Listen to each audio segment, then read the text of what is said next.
Et si je te disais qu'elle pense à toi bien plus que tu ne le réalises, pourtant elle ne fera pas le premier pas?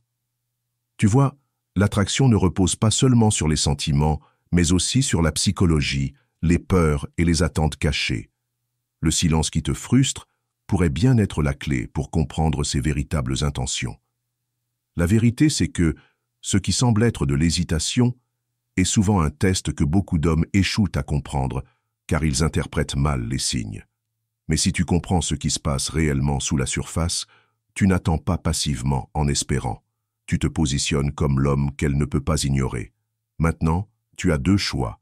Tu peux continuer à trop analyser et rester bloqué dans l'incertitude, ou tu peux reprendre le contrôle, changer la dynamique et la faire venir à toi.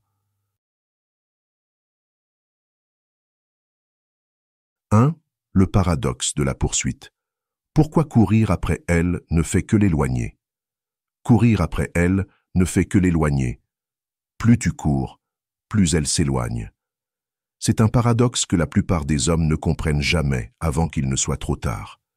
Tu penses que tu vas d'une manière ou d'une autre lui faire changer d'avis en montrant combien tu tiens à elle, en prouvant ton amour, en faisant de grands gestes ou en envoyant de longs messages pour expliquer tes sentiments. Mais la réalité est la suivante.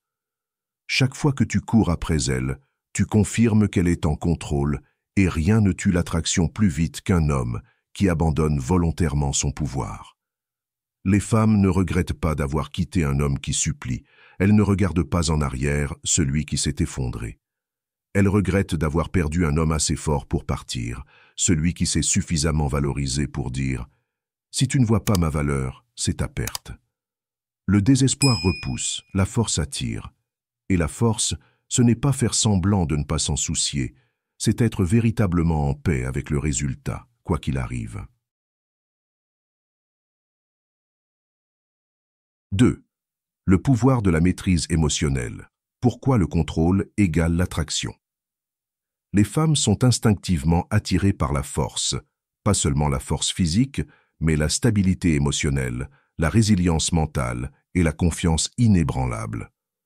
Un homme qui ne contrôle pas ses émotions est un homme qu'on peut manipuler, et rien ne repousse plus vite une femme que la faiblesse émotionnelle.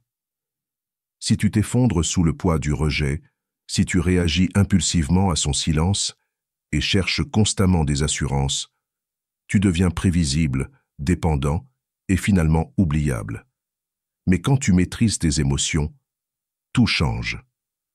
Soudain, tu ne réagis plus, tu décides. Tu n'es plus à la merci de tes sentiments ou de ses actions. Tu ne laisses pas le silence te déstabiliser, tu ne permets pas à l'incertitude d'ébranler tes fondations. Ce genre de maîtrise est rare, puissant et indéniablement attirant.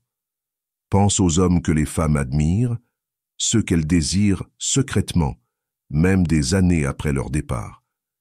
Est-ce qu'ils étaient ceux qui s'effondraient, qui suppliaient ou cherchaient une conclusion?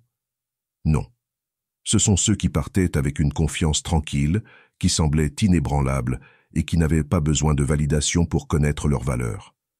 Ils ont laissé une empreinte, non parce qu'ils quémandaient de l'attention, mais parce qu'ils se comportaient comme des hommes qui avaient des options, un but, quelque chose de plus grand qu'une relation éphémère. L'effet mystère. Pourquoi être imprévisible augmente ta valeur? La prévisibilité est la mort de l'attraction. Dès qu'elle pense t'avoir cerné, qu'elle sait exactement comment tu vas réagir, c'est là qu'elle cesse d'être intriguée. Les femmes sont attirées par le mystère, l'inconnu, par l'homme qu'elles ne peuvent pas totalement comprendre. C'est pourquoi les hommes les plus inoubliables sont ceux qui restent juste hors de portée, ceux qui révèlent juste assez pour être intéressants, mais jamais assez pour être complètement compris. La plupart des hommes font l'erreur d'être trop transparents. Ils partagent trop leurs émotions, rendent leurs intentions évidentes, répondent immédiatement à chaque message et sont toujours disponibles. Ce faisant, ils ôtent tout élément de mystère. Or, sans mystère, il n'y a pas de tension, et sans tension, il n'y a pas de désir. Mais quand tu deviens imprévisible, que tu brises les schémas, que tu crées de l'incertitude, elle commence à faire attention, à se demander pourquoi tu ne réagis pas comme elle l'attendait.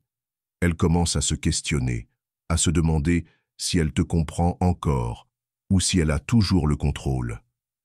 Et ce questionnement crée de l'intrigue. Réfléchis-y. Les personnes auxquelles on pense le plus sont souvent celles qu'on ne comprend pas totalement, celles qui nous ont laissé des mystères, des couches qu'on n'a jamais pu découvrir. C'est le pouvoir du mystère. Il te garde dans son esprit bien longtemps après ton départ.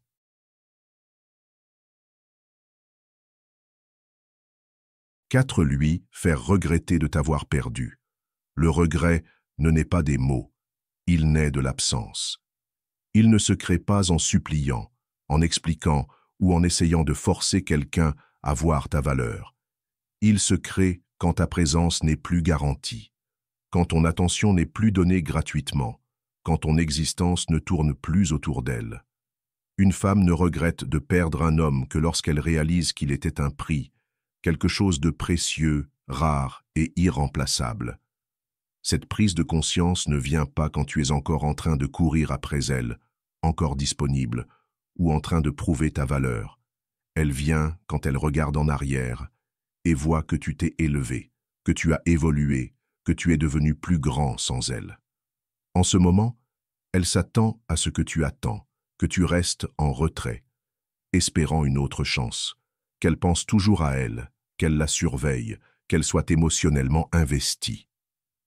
Cette attente lui donne du pouvoir, mais dès que tu brises cette attente, elle réalise que tu n'attends pas, que tu ne souffres pas, que tu ne t'inquiètes même pas. Le pouvoir bascule. Réfléchis. Les ex que les femmes regrettent ne sont pas ceux qui ont supplié ou qui se sont effondrés. Ce sont ceux qui ont disparu, sont devenus meilleurs et les ont dépassés. Rien n'est plus déstabilisant que de réaliser que quelqu'un qu'on pensait avoir besoin de soi s'épanouit sans nous. J'espère que ce message t'a été utile. Si tu as aimé la vidéo, je te serai reconnaissant de laisser un « j'aime » et de t'abonner. Si tu te retrouves sans mots, écris simplement « j'aime » pour montrer que tu fais partie de la minorité qui a suivi la vidéo jusqu'à la fin. Merci beaucoup pour ton attention et à la prochaine.